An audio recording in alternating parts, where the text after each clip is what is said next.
أهلا وسهلا بكم مرة أخرى. اليوم جيناكم على موضوع مهم برشا اللي هو سؤال قاعد يتطرح برشا على القناة، اللي هو أوكي تفرجنا على الفيديوهات، نحبوا نجيو لكندا، أما المشكلة كيفاش نبداو.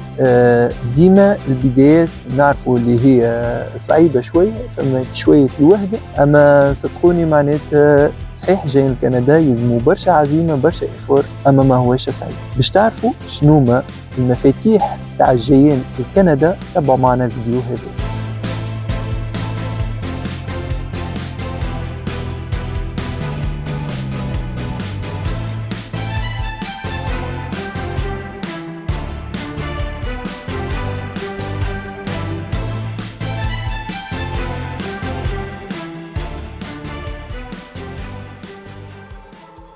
نبداو بالمفتاح الاول اللي هو السيره الذاتيه، السي في.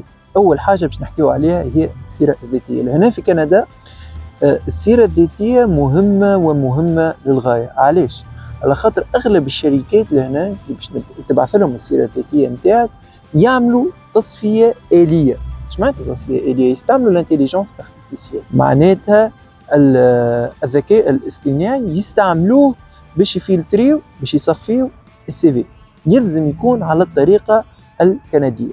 معناتها كان عندك سيرة ذاتية أوروبية من النوع الأوروبي ولا من أي بلاد عربية تستعمل فيها، راهو أوتوماتيكمون آليا باش يقوم الفرز للشركة الكندية بالتصفية للسيرة الذاتية هذه، وما توصلش أصلا للمشغل باش ينجم يقراها. هذه أهم وأهم نقطة. توا الحل كيفاش انا عندي سيره ذاتيه اوروبيه والا عربيه؟ ايش نعمل انا باش نبدل؟ سهل برشا. اول حاجه، اول خطوه لازمك تعملها انك تنحي التصويره من الصوره، يلزمها تتنحى من السيره الذاتيه. هنا في كندا ما يستعرفوش لا بالصوره لا بالشكل، ما يهمهمش فيك. الفايده بشر قدم للخطه الوظيفيه المعينه، ما يهموش فيك شنو لونك شنو شكلك، انت منين، هذه الكل ما يهموش. هذه اول حاجه يلزمكم تتبعوها. الحاجه الثانيه المهمه اللي هي يلزم السيره الذاتيه ما تفوتش صفحتين. مهما عملت في حياتك ماذا بيك تحاول الماكسيموم انك تحطها في صفحتين. علاش؟ على خاطر هما ماهوش باش يبدا يقعد يقرا بالحرف بالحرف، باش يحاول فيسع فيسع يحاول كيفاش يقرا باكثر سي في. دونك انت ايش تعمل لهنا؟ انت تحاول تحط الكلمات المفاتيح. الكلمات المفاتيح وين؟ الكلمات المفاتيح، الكلمات المفاتيح الكنديه. علاش؟ خاطر لهنا كما تعرفوا مفاتيح العمل لعده وظائف راهي تختلف برشا برشا على الطريقه الاوروبيه، على اوروبا ولا على الدول العربيه. نحكيو على تيرم تكنيك، على كل شيء معناتها بصفه عامه.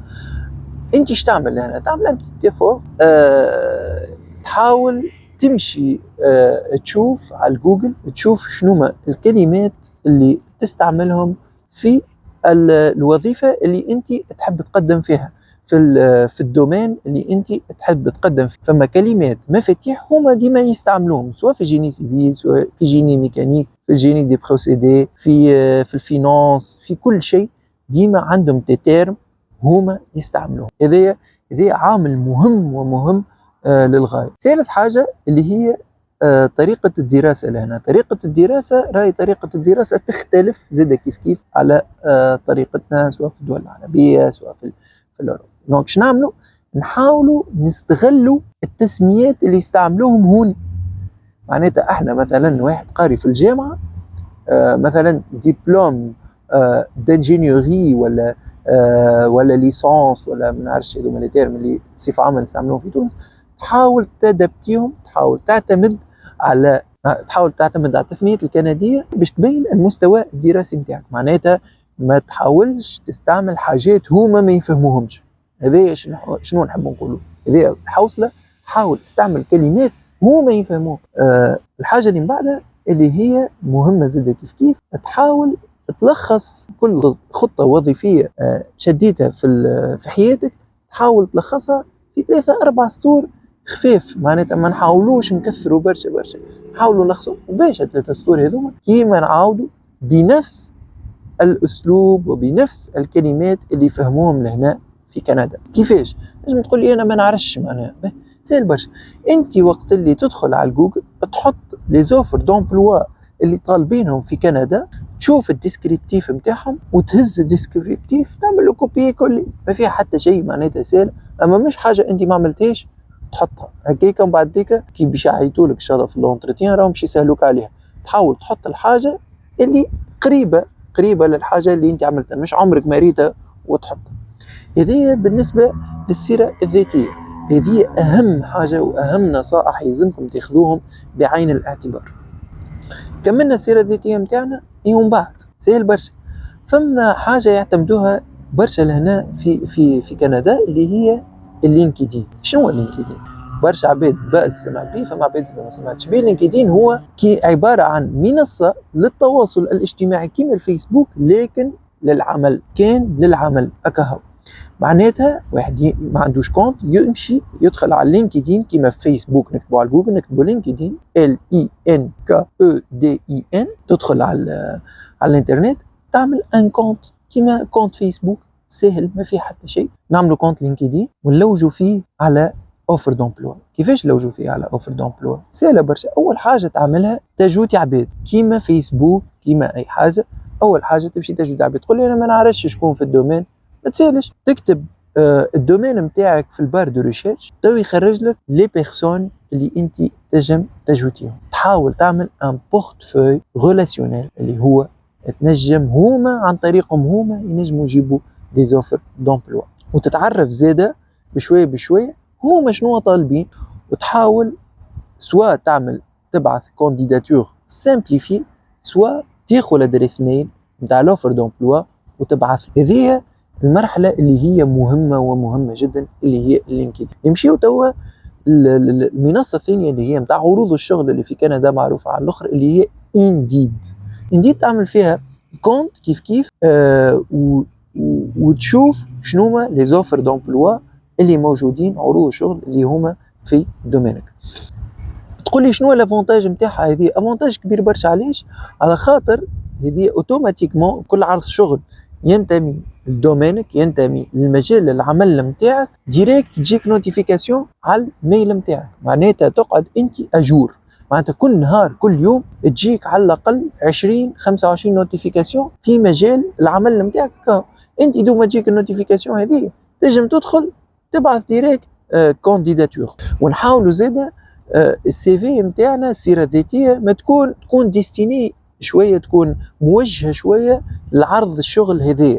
معناتها نحاولوا نبدلوا فيها شويه، ما تكونش سيره ذاتيه للعروض الشغل الموجودين الكل كوبي كولي هكاك راهو ما هوش عاده ما يشبه. حاول اعمل شويه ايفور، حاول كيفاش بدل شويه في كل مجال في كل وظيفه شغل تلقاها حسب مجال العمل نتاعك وحسب الديسكريبتيف اللي تلقاه في الاوفر دومبلوا هذه. نمشيو توا للمنصه الثالثه اللي يستعملوها برشا لهنا اللي هي جلاس دور. نفس الاستعمال كيما انديد، تعمل كونت في جلاس دور وكيف تجيك نوتيفيكاسيون بالوقت على كل عرض شغل في المجال نتاعك يجيك بالوقت، وهكاك في ساعه تنجم تستغل الفرصه وتشارك في عرض الشغل هذايا قبل برشا. اللي هو مهم برشا وقت اللي باش تعمل ريشيرش، وقت اللي باش تلوج كيفاش تعمل عمليه البحث، حاول اكتب مع المجال نتاعك حاول اكتب EEMT. علاش EEMT؟ شنو هذه؟ ترمز للعباد اللي عايشين خارج كندا، على خاطر العباد خارج كندا عندهم عروض شغل خاصه بهم، واللي في كندا عندهم عروض شغل خاصه بهم، خاطر هي البروسيدور اللي هي اسلوب EEMT هذه للعباد اللي عايشين برا عباره طريقه باش يجيبوا بها العباد اللي جايين من برا. معناتها المفتاح باش انت تلوج تحط مثلا ناخو انا اكزامبل هندسه مدني نكتب جيني سيفيل بعدها EEMT. مثلا كونتاب بجنبها EEMT. جيني ميكانيك بعدها EEMT.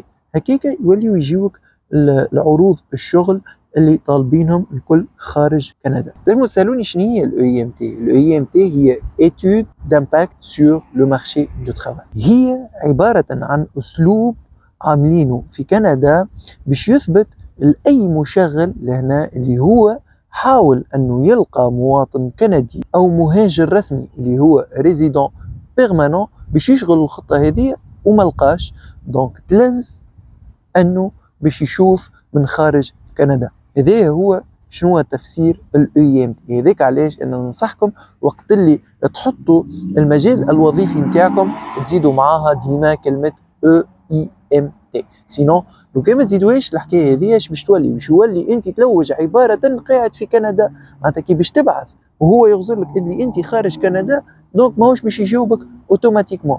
حاجه اخرى نحب نقولها لكم، انه كي تشوف عروض العمل وشنو ما طالبين في عروض العمل، تنجم تلقى حاجات اللي هما موجودين في دي فورماسيون، في تدريبات اللي هما نعملوهم في بلداننا اللي هما متواجدين. تنجم حتى تعملهم توا عصر التكنولوجيا، تنجم تعملهم حتى عن بعد اون لين، دونك الكلهم متاحين، وهكاك تنجم تقوي بها السيره الذاتيه نتاعك، يكون حظوظك اوفر واوفر من برشا عباد اخرين. تنجم تكون لك هذيك محفز للمشغل، بون يبدا يشوف في السيره الذاتيه نتاعك تجبدوا الحاجه هذيك، وباذن الله ان شاء الله يكلمك، وهكاك تكون انت عندك الاولويه على برشا عباد شاركوا معاك في نفس وظيفه الشغل هذه. وبطبيعه الحال هذه الهجره اللي حكينا عليها اليوم والتمشي اللي حكينا عليه اليوم، هذا يمثل الهجرة في إطار عقد عمل، هذا ما يمثلش في إطار هجرة لإقامة دائمة. هجرة لإقامة دائمة هذيك عندها أسلوب آخر نتبعه، هذا موجه خصيصا للي قاعدين يلوجوا على عقد عمل في كندا.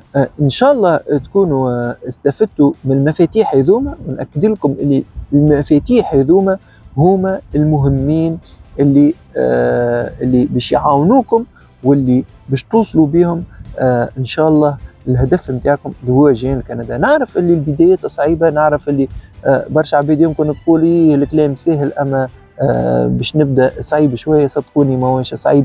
بالنسبه للينكدين، نرجع لللينكدين، راهو مهم ومهم جدا. المنصه نتاع اللينكدين كيما انت تقعد وتعدي في النهار 3 و4 سوايع ومام حتى اكثر على الفيسبوك، تنجم تضحي وتقعد على اللينكدين حتى ساعة فقط.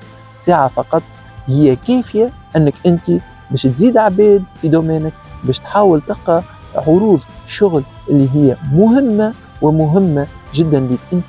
والثالث حاجة حاب نقول لك، ما تأيسش، ما تسالش، ابعث مرة واثنين وثلاثة و20 وخليهم ما يجاوبوكش، اما باش يجي نهار راهو فما واحد فيهم باش يجاوب. هذايا عن تجربة وهذه ياخذوها مسلمة. يلزم العزيمة ويلزم الصبر، وربي يوفق إن شاء الله الجميع. كما العادة إن شاء الله يكون عجبكم الفيديو واستفدتوا منه. بطبيعة نستنى منكم تعليقاتكم، نستنى منكم الإعجاب، نستنى منكم باش تكونوا أبوني معنا كأنكم لكمش أبوني، وتفعلوا الجرس باش يوصل لكم كل جديد من عنا. شكرا والسلام عليكم.